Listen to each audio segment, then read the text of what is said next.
Hey guys, today we're going to be going over the reciprocating saw. Now, very first thing you need to know about using a reciprocating saw is how to use it safely. Very first thing you need to do is remember to wear your safety glasses. The reason behind this is just like any other saw, it's going to be putting off a lot of sawdust. Another thing with the reciprocating saw is that you can cut different metals and stone. So you're going to have a lot of different materials coming up at you, and you don't want anything getting in your eyes, especially metal. Now, second thing you need to do is to know what you got to do to even use the saw itself. So first thing you got to know is whenever you are picking up the saw, make sure to keep your finger off the trigger. The reason doing this is, say I am doing something over here, building something, and I need my saw, so I come back over here, and if I'm in the habit of picking up my saw and putting my finger on that trigger every time, as soon as I do that, I'm going to come back this way, and if I accidentally pull that trigger because I'm in a hurry, I'm going to end up pulling the trigger, it'll start going, and it'll go right across my leg, cutting any artery or veins, and we don't really want to be bleeding out. So, that being said, the second thing that you have to worry about the saw is how to properly grip it when using it. Most reciprocating saws have a place up front pretty much marked where you can grip it. This one's made by Ryobi. It has rubber up here to keep your hand comfortable when you grip it. Down here you also want to have a good grip. The reason being behind this is because if a reciprocating saw kicks back, it's not just going to go up or go back. It's going to move back and forth. And you don't want it to start moving back and forth and then all of a sudden go at you. So just have a really good grip up here and have a good grip back here whenever you do that. One of the really cool things about reciprocating saws is the ability to change out your blades according to which material you're cutting. For our purposes, there are 3 different types of blades that we'll use in our shop. The first types of these blades is a wood cutting blade. The reason that we can cut wood with this is because each of these teeth act with a shaving action. So with wood, you want to be able to shave the wood away one tooth at a time, and it's going to be going back and forth. So it's not cutting this way, but whenever it comes back, it does, and it shaves away that wood every time. The second blade that we use is for cutting metal. Now, this blade has tiny little teeth. The difference between a wood cutting blade and a metal cutting blade is that a wood cutting blade will have 4 to 18 teeth per inch on the blade. A metal cutting blade is going to have anywhere from 14 to 24 teeth per inch. The reason behind this is because while the wood cutting blade acts with a shaving action, the metal cutting blade it relies a lot more on friction. Like, I can run my finger along this slightly and it's not cutting me. These teeth aren't very sharp, but what they do is they rub against the metal really fast, and that creates the metal to soften, which then the friction can actually cut through it. So the last blade that we're going to use is this one. It's pretty much a hybrid of both of them. This is called a multi-purpose blade. Now, the reason we can use this on both is, well, one, the way the teeth are set up. Second, it's a bimetal blade. That means that all these teeth are actually not originally part of this piece of metal. These teeth are really hard steel, which you can use on metal, and it won't dull the blades. So you can use it right on metal and then go over and cut wood and it'll be completely fine.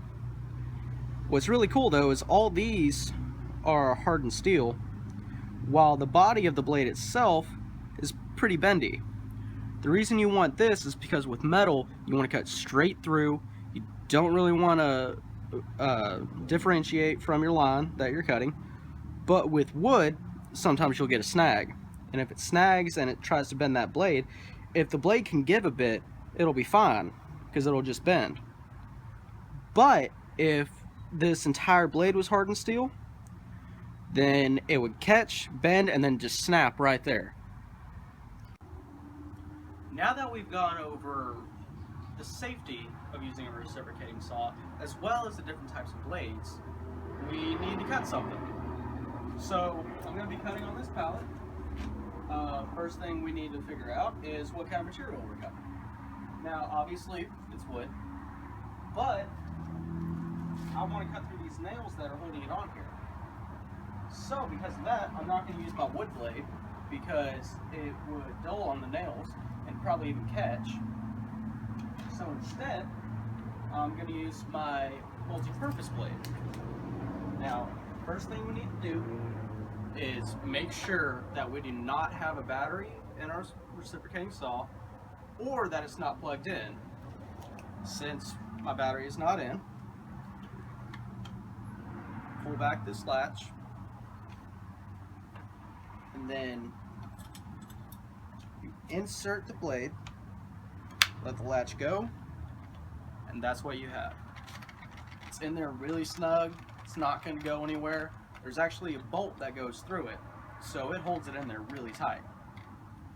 Next thing I need to do, obviously, is put my battery in. So, now once the battery is in, anytime you press the trigger, this is going to move. So luckily on this saw, I have a safety. One thing I always remember about the safety is that you press the safety, you might as well be pulling the trigger. Because if you press that safety, any bump on that trigger is going to end up making this go off. So, just to demonstrate, hold down the safety and then pull the trigger, and it's going to go. Now, for our purposes, I am going to cut this board right here straight down. Now to do this, it's not like regular saws.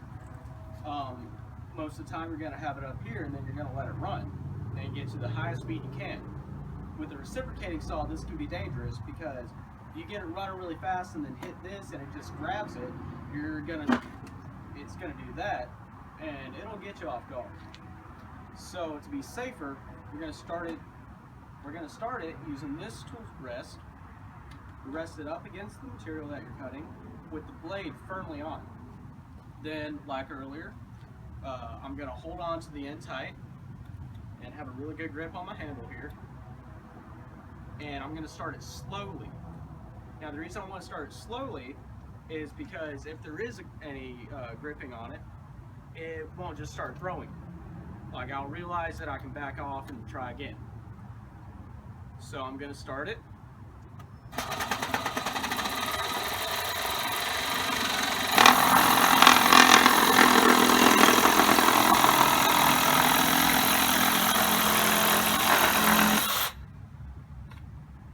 So now that I've got this cut into, I need to get these nails out.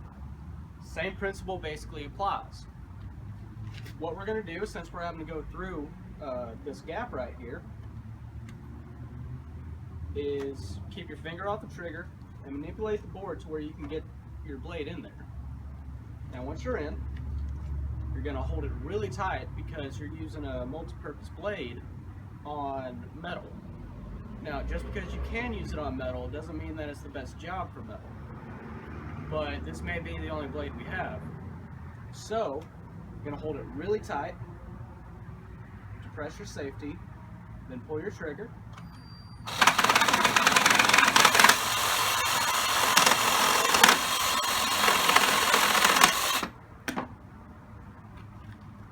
If you look here, you can see that I've cut every nail flush.